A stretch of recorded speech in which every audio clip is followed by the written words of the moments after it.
Well, hello there, and come on over.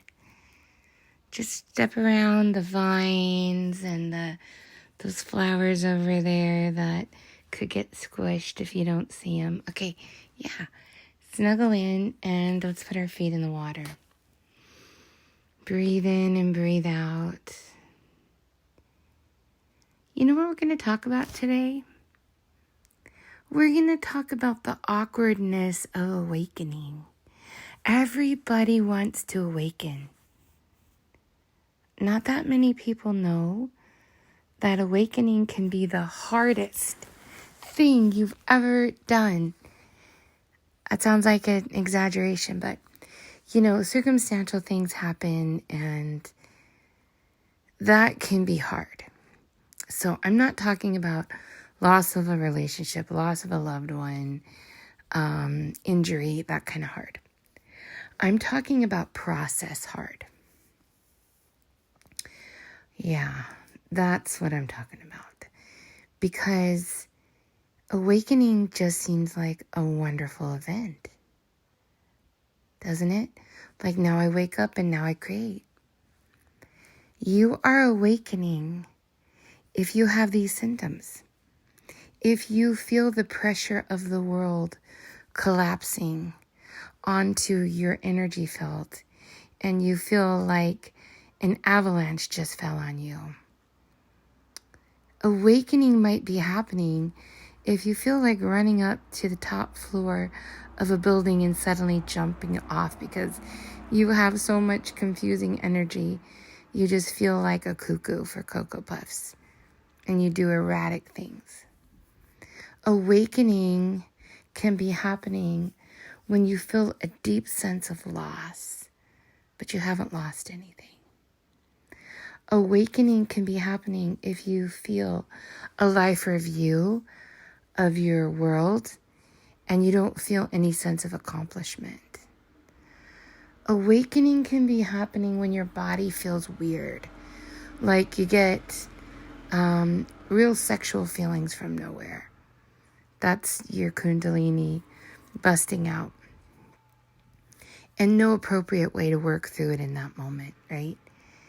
Awakening can be happening when you feel a lot of anxiety and terror for no darn reason, but it happens again and again and again and again.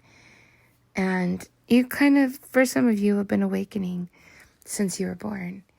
Awakening can be happening when you feel alone and you don't feel like you belong in the world. That's a real strong symptom of awakening. Awakening is usually happening when the contrast is very defined for you. Like you feel the pressure of the schism between good and evil. And you just feel like you're trying to be good and you're trying to see the good, but you're so darn alert. You're aware of everything that is going wrong in the world. And you think, that's not spiritual. Oh, but it is. It's how you handle these things. And can you imagine sometimes you're feeling several of them all at the same time or all in the same day or all in the same month? Or everything is changing all at once, all the time? And you didn't plan on any of those changes. It can be a huge time of endings and just not the awareness of where's the next step. You have to tear down the old. It's what's happening. Is this construct of the 3D, it falls apart when you start to awaken. Don't get afraid. Don't run away. Stay here with me. It's going to be okay. We got to breathe into the concept of awakening. This world that you know is not the world you're made for. And at some point you realize that. And for some of you, you've always known that. But for some people, they can just be happily moving along like the Fool card in the tarot deck. They're about to step off the cliff and they don't even know. It's a lot like the Fool card, actually, in the tarot deck. Because that Fool has its foot just about ready to topple right off that cliff. And the doggy's falling along. And it's out to adventure in the world. And all he has is a stick with a bandana little knapsack. He doesn't really know what he's going to need in life. But what makes the Fool so perfect? Trust. And healthy, naive innocence. The innocence of not being aware or having enough experience to truly understand the gravity of your situation. You can just be naive and be way in over your head. And as you start to awaken, you awaken to the fact that you're not prepared to be a spiritual human being in this life. But your body wants it, and your mind wants it, and your spirit wants it. And you can feel the pressure of that desire that usually comes from nowhere, just leaning into you a bit. And that's very overwhelming. It's also the most potent alchemical recipe for change that you could ever ask for. And I do believe in the adage that God doesn't give you more than you can handle. But God will give you more than you ask for in change when it's time. So whether you have already had an awakening, whether the idea or concept is alluring to you, or whether you're in all the middle of this, how did I know? Oh my gosh, you're talking to me today. It all has its perfect timing. I promise. You are just where you're supposed to be. And dealing with Kundalini is an art. It's kind of like hindsight is 20/20 kind of thing. And because it's so precious, you'll notice the people that you love around you that are starting to crack open. It's a very sacred thing.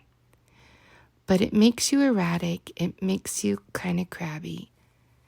It definitely can make you pretty fearful.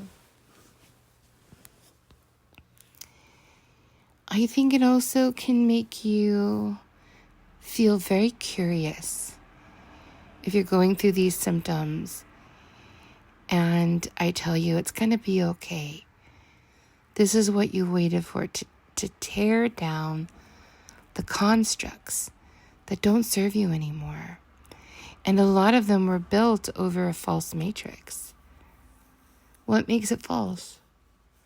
The fact that we're in 3D is the start of what makes it false. 3D is not your natural reality.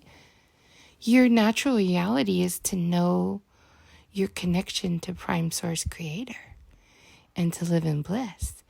But the earth plane is not bliss. It has bliss.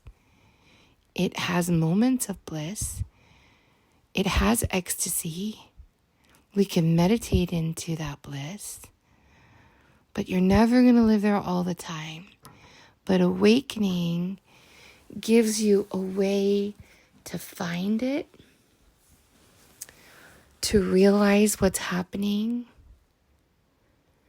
to be patient with yourself, to respect it, because sometimes people just do a lot of Kundalini Awakening exercises, videos. I don't really recommend trying to wake up your Kundalini. It's going to happen through an experience that you're going to be ready or not ready for. But when it happens, it's very destabilizing. I've worked with Kundalini Awakening, oh goodness, since I started my work. So I've seen a lot of it. I was born with Kundalini, and that's what makes me shake. That's how I learned about the shaking and teaching the shaking and how that's an energetic release. So if you do kind of want to gently move through these flows that you're feeling pressurized, it could be a little bit like when you're younger and you're about to get your period, but you don't really know those aches and pains and what they mean yet. It can be a little bit like perimenopause. There's just like a little bit of discomfort. And you just don't know how to handle it or what's throwing you off. It can be like getting your moon cycle, right? So at least women, we have a little bit of a cycle to knowing that things build and then they kind of burst and then they sort of recess. It's harder for men to know that and to feel that. So if you're feeling that building of pressure, the best thing I can suggest is dancing, like ecstatic dancing. Breath work, you can look up Kundalini Yoga. My favorite is Gurmukh, and that's Gurmukh.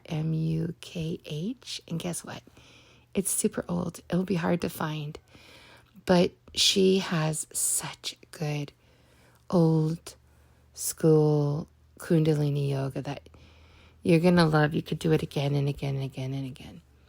And it used to be a DVD, but we don't really do that anymore, right?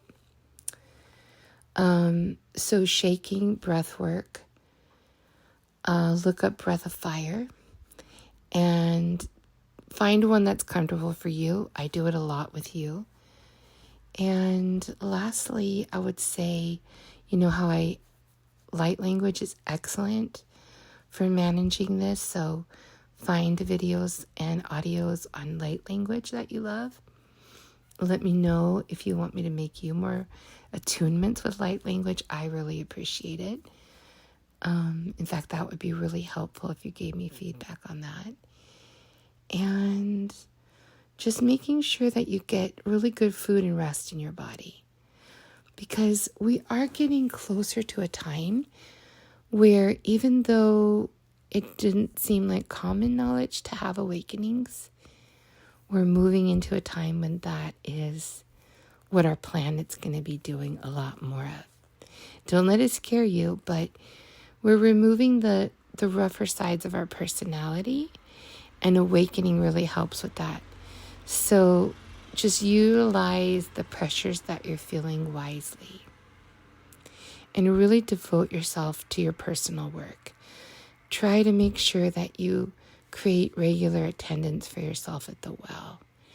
And really dig into the old videos. And I don't mean that they're that old. They're recent. But there's so many of them. And it's so nice to be so well resourced. So exercise to them. Fall asleep to them. Lay on your couch, cozied up with headphones to them. But the frequency that's coming through is so transformative, and it changes. So you might just want to replay a whole month, and you're going to feel like it's the first time you've heard a lot of them.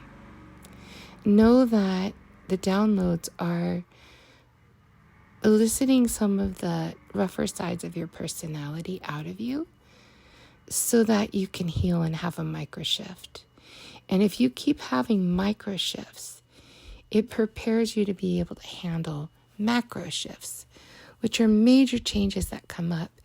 But when you have a series of micro shifts, you can say, oh, it was a lot, but I handled it pretty well because I've been doing my work.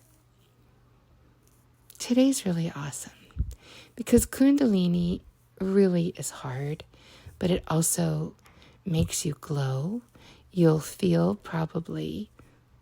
end up with the feeling that you're the prettiest you've ever been.